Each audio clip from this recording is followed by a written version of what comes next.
dari rumah kos berlantai 2 di kawasan Lidawetan Gang 1, Kecamatan Rakasantri, Kota Surabaya inilah yang diduga menjadi tempat pembunuhan hingga mutilasi korban TAS oleh tersangka berinisial AM.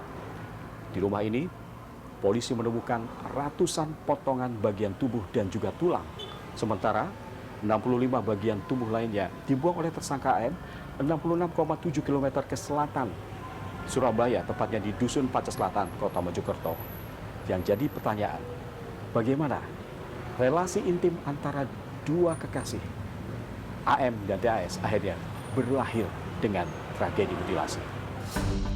Ya, relasi berakhir tragedi ini terkuak setelah ditemukannya 65 potongan tubuh di hutan desa Pacet Selatan pada 6 September. Salah satunya adalah potongan telapak tangan yang kemudian membantu polisi menguak identitas korban sebagai TAS, gadis lajang asal Desa Made, Lamongan, Jawa Timur. Kurang dari 24 jam setelah identifikasi korban, polisi pun membekuk tersangka AM yang tak lain adalah kekasih korban di rumah kos sekaligus TKP pembunuhan di Lidawetan, Surabaya. Dalam kajian psikologi, selain karena gangguan kesehatan mental seperti psikotik, pemicu tindakan sadis dengan tingkat kekejian ekstrim seperti mutilasi juga terkait dengan sejumlah faktor.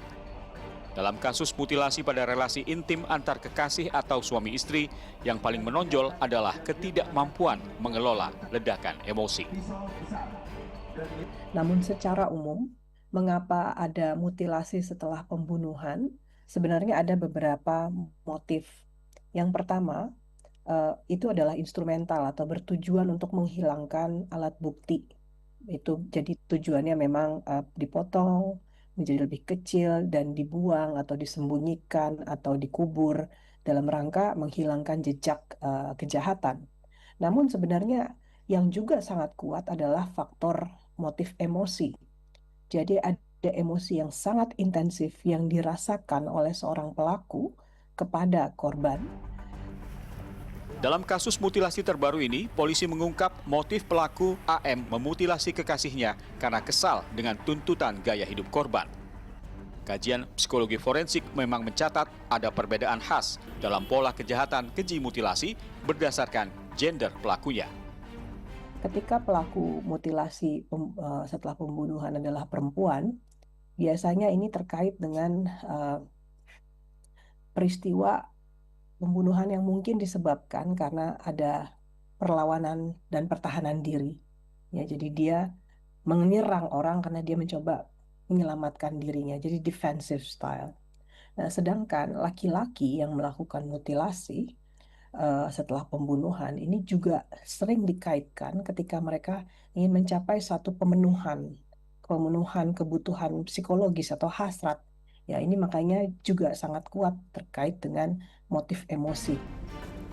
Sementara dari sisi hukum, menurut ahli hukum pidana Universitas Surabaya, Michelle Christina, tingkat kekejian pelaku kejahatan mutilasi bisa jadi bahan pertimbangan hakim dalam memutus jerat hukuman.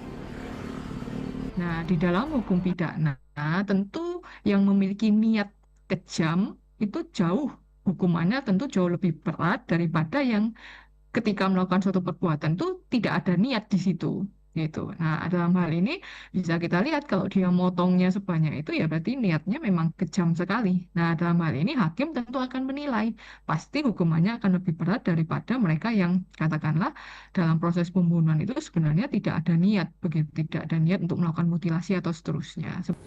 Selain tingkat kekejian dan niat jahat, majelis hakim harus pula mempertimbangkan konstruksi hukum yang berbeda-beda di setiap kasus.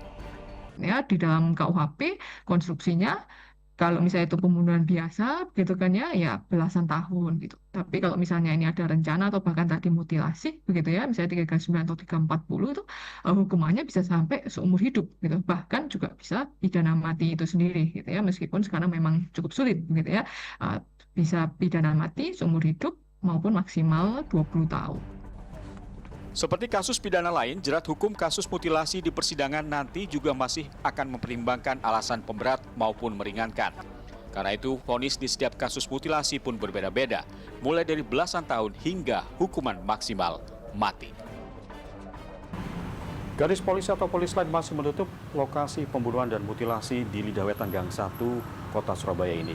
Kasus mutilasi terbaru dengan tingkat kengerian yang di luar nalar ini membuat publik Jawa Timur kembali terkejut setelah sebelumnya di awal Januari 2020 lalu, publik juga dikejutkan dengan kasus mutilasi koper merah.